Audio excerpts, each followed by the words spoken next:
बिस्मिल्लाहिर्रहमानिर्रहीम, अस्सलाम वालेकुम। मैं हूं ईसा नकवी। आज़म नज़ीर तारड़ साहब वो गुज़श्ता रोज़ जो सुप्रीम कोर्ट ऑफ पाकिस्तान, जो सुप्रीम कोर्ट बार एसोसिएशन का इवेंट है और पाकिस्तान बार का, वहाँ पर मौजूद थे। जिस किस्म के सवालात आज़म नज़ीर तारड़ से किए गए कि आप एक शख्स को नवाजने के लिए ये सब कुछ कर रहे थे, और ये वो जगह है, ये वो मकाम है जो हुकूमत का होम ग्राउंड तस्वुर होता है, पाकिस्तान बार काउंसिल। और इस वक्त जो कंपोजिशन है सुप्रीम कोर्ट बार की, वहाँ पर भी आज़म नज़ीर तारड़ और उनका ग्रुप जो है वो नज़र आता है। और इस लगता यही था कि ये जो इवेंट था ये इसीलिए किया गया कि इसके नतीजे में जो वकला हैं उनसे कुछ इस किस्म की स्टेटमेंट्स दिलाई जाएं, अपनी शर्मिंदगी को, खफगी को थोड़ा सा छुपाया जाए। लेकिन वहाँ पर भी इसी किस्म की सूरत हाल का सामना था। अब सियासी ड्राइंग रूम्स में बैठकर तबसरे हो रहे हैं। जिन MNAs को, जिन सेनेटर्स को भेड़ बकरियों की तरह सुबह से लेकर रात 11:15 बजे तक बांध कर रखा गया था पार्लियामेंट हाउस में, उनको 3, 4, 5 दिन पहले से बुलाकर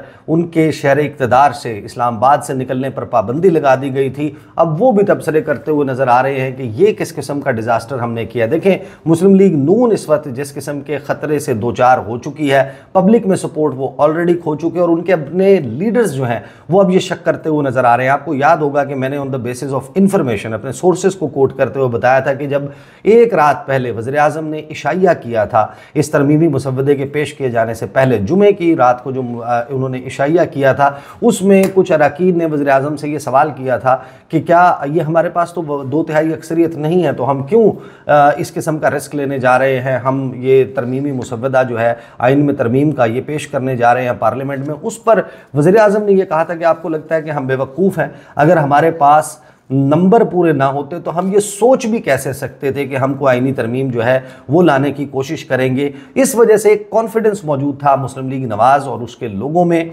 उसी कॉन्फिडेंस का इजहार वो सोशल मीडिया पर करते हुए नजर आते थे। लेकिन जब ये डिज़ास्टर हो गया तो अब हैरान कुन तौर पर बाबे बचाने की कोशिश की जा रही है मुस्लिम लीग नून की तरफ से भी, बिलावल भुट्टो जरदारी की तरफ से भी। बिलावल भुट्टो जरदारी का आप अपने जहन में रखें कि 8 फरवरी के इलेक्शन से पहले अपनी इंतखाबी ज़रूरियात की बिना पर वो आपको मीडिया पर नजर आए थे। उसके बाद उन्होंने किसी को कोई इंटरव्यू नहीं दिया, कहीं पर वो आपको अपना मौक़िफ़ देते हुए नजर नहीं आते। जहां पर भी कोई टॉक हुई, कोई प्रेस कॉन्फ्रेंस या कहीं पर किसी मीटिंग से बाहर निकलते हुए तो वो बात कर रहे थे। लेकिन उसके बाद जो अब उन्होंने इंटरव्यूज़ का कुछ सिलसिला शुरू किया, कुछ लोगों से बात की, वहाँ पर उनका मकसद क्या नज़र आता है? वो ये साबित करना चाहते हैं, नहीं जी हमारी जमात तो बड़ी जमहूरी है, हम तो इस किस्म की आईनी तरमीम के ख़िलाफ़ थे, हमने जिन चीज़ों पर एग्री किया वो इस वजह से किया कि आइन साजी के लिए ये ज़रूरी होता है कि जब आप अपनी कोई बात मनवा रहे हो तो दूसरे की भी कोई बात माने। ये एक हैरान कुन लॉजिक है कि अगर कोई चीज़ गैर जमहूरी है और जिसका स्पिरिट ऑफ द कॉन्स्टिट्यूशन के साथ जो मैच नहीं करती, आप उस पर कैसे एग्री कर सकते हैं, अपनी कोई शर्त मनवाने के लिए कैसे गिव इन कर सकते हैं। तो बिलावल भुट्टो जरदारी जो हैं वो अब ये बताने की कोशिश कर रहे हैं कि देखें अभी मुसव्वदा जो है उसके ऊपर मशावरत, वसीतर मशावरत, ऐसा कुछ नहीं किया गया था। और ये चीज़ें ऑन द रिकॉर्ड है कि पार्लियामेंट में पीपल्स पार्टी ने ज्वाइंट अपनी पार्लियामेंट्री पार्टी मीटिंग बुलाई, वो पार्लियामेंट हाउस में हुई। उसमें पीपल्स पार्टी के तमाम MNAs और तमाम सेनेटर्स मौजूद थे और उसमें बिलावल भुट्टो जरदारी और उनकी पार्टी की तरफ से उन्हें कहा गया कि आपने इस आईनी तरमीम के हक़ में वोट देना है। जब बिलावल यहाँ से बाहर निकल रहे थे तो बिलावल से जब सवाल किया गया तो उन्होंने कहा बड़े मुस्कुराते हुए कि आपको डेमोक्रेसी डे मुबारक हो, और फिर वो वहाँ से चले गए। मौलाना फजलुर रहमान के पास जाकर कोशिशें करते रहे, उनसे वोट मांगते रहे। आसिफ जरदारी उनके घर गए,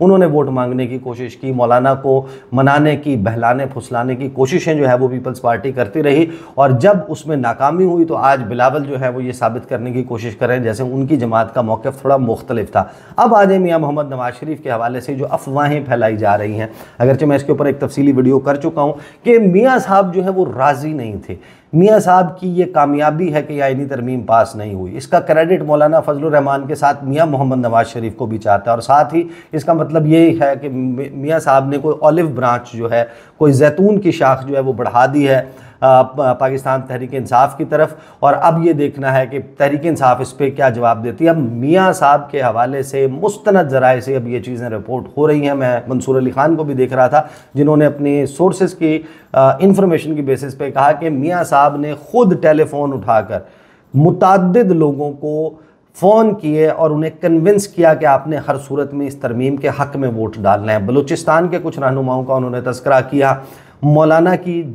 से मुलाकात करने के लिए मियाँ साहब जाना चाहते थे और उनको कन्विंस करना चाहते थे कि आएँ और इस तरमीम के हक़ में वोट दें, क्योंकि मियाँ साहब को ये वाज़े है, बहुत अच्छे तरीके से पता है कि ये जो सिचुएशन है, पाकिस्तान तहरीक इंसाफ जिस तेज़ी से और जितना बड़ा कम बैक कर रही है, ये मुस्लिम लीग नून का जो सियासी खानवादा है उसके लिए सियासी मौत साबित हो सकती है। मियाँ साहब का पॉलिटिकल फ्यूचर, उनके बच्चों का पॉलिटिकल फ्यूचर, जो उन्होंने सियासी राजधानी बनाई थी, वो ख़त्म होता जा रहा है पाकिस्तान में। मियाँ साहब का अगला ठिकाना लंदन होगा, लंदन जाने की भी इजाज़त मिलेगी या नहीं अगर ये सिचुएशन इसी तरीके से चलती रही। कोई आइनी तरमीम पास करके तहरीक इंसाफ पर पाबंदी, इमरान खान का मिलिट्री ट्रायल करके किसी तरीके से सारे चैप्टर को क्लोज करने के लिए मियाँ साहब एक ऐसी पोजीशन को इख्तियार करते हुए नज़र आ रहे हैं। और मियाँ साहब का जो ट्रैक रिकॉर्ड है वो बड़ा वाज़े करता है कि मियाँ साहब के दिल में ना कोई उन्स मौजूद है, ना वो आइनी जमहूरी और वो वाले मियाँ मोहम्मद नवाज शरीफ हैं जो इस्टेब्लिशमेंट से जिस वक्त नाराज़ होकर कुट्टी करके जाते हैं और उसके बाद फिर वो आइन परस्त हो जाते हैं, वो आइन की बालादस्ती की बातें करते हैं, वो सिविलियन बालादस्ती की बातें करते हैं, वो ये कहते हैं कि वोट को इज़्ज़त दो, वो ये कहते हैं कि जमहूरियत जो है और जमहूरी अक़दार उनके तकाजे होने चाहिए। मैंने 15 सवालात रखे थे और 15 ऐसे फैक्ट्स रखे थे जो ये साबित करते हैं कि मियाँ मोहम्मद नवाज शरीफ की आशीर्वाद से ये सब कुछ हो रहा है। और जो पाकिस्तान का मौजूदा सियासी मंजरनामा है और जिस तरीके से आइन को, जमहूरी अक़दार को रोंदा जा रहा है, कुचला जा रहा है, मसला जा रहा है, इसमें जब तारीख़ लिखी जाएगी इस वक्त की और इस वक्त को याद किया जाएगा तो मियाँ मोहम्मद नवाज शरीफ एक डार्केस्ट कैरेक्टर, एक बदनुमा कैरेक्टर के तौर पर इसमें सामने आएंगे। क्योंकि जब आप बात करते हैं टू वॉक द टॉक कि जो आप कह रहे हैं वो आपके अमल से साबित हो रहा है या नहीं हो रहा, तो मियाँ साहब का हर अमल ये साबित कर रहा है कि इस सब के पीछे मियाँ मोहम्मद नवाज शरीफ मौजूद है, उनका चेहरा मौजूद है, उनकी आशीर्वाद मौजूद है और सब कुछ ये उनकी मर्ज़ी, मंशा और उनसे पूछ कर किया जाता है। और यही वो बात है जो अब मुतअद्दिद लोग अपने सोर्सेज से ये रिपोर्ट कर रहे हैं कि मियाँ साहब ने इस आइनी तरमीम को पास करवाने के लिए हर मुमकिन कोशिश की थी, लेकिन वो इस कोशिश में जब नाकाम हुए तो अब उनके नीचे जो बैठे हुए स्पिन डॉक्टर्स हैं वो मियाँ साहब को एक डिफरेंट चेहरा सामने पेश करने की कोशिश करते हुए नज़र आ रहे हैं, एक एम्बिग्विटी क्रिएट करते हुए नज़र आ रहे हैं। लेकिन यहाँ पर तो मामला ये है कि मुस्लिम लीग नून के अपने अंदर एक लड़ाई छिड़ गई है, वो ढूंढ रहे हैं कि इसका ज़िम्मेदार कौन है। भाई अगर मियाँ साहब नहीं चाहते थे, उनकी जमात नहीं चाहती थी कि ये जो आइनी तरमीम है या इस किस्म की आइनी तरमीम पार्लियामेंट से पास हों, तो फिर आखिर क्यों आज आप जिम्मेदारी डाल रहे हैं कि फ़लाँ की वजह से नाकाम हो गए, फ़लाँ की वजह से जो है हमारे जो है वो रुसवाई हुई, हमें शर्मिंदगी का सामना करना पड़ा। अगर तो मियाँ साहब नहीं चाहते थे कि यह आइनी तरमीम पास हो तो आप इसको सेलिब्रेट करें कि मियाँ साहब जीत गए, मुस्लिम लीग नून जीत गई, मुस्लिम लीग नून जो है वो कामयाब हो गई। यहाँ पर उल्टी बात क्रिएट हो गई है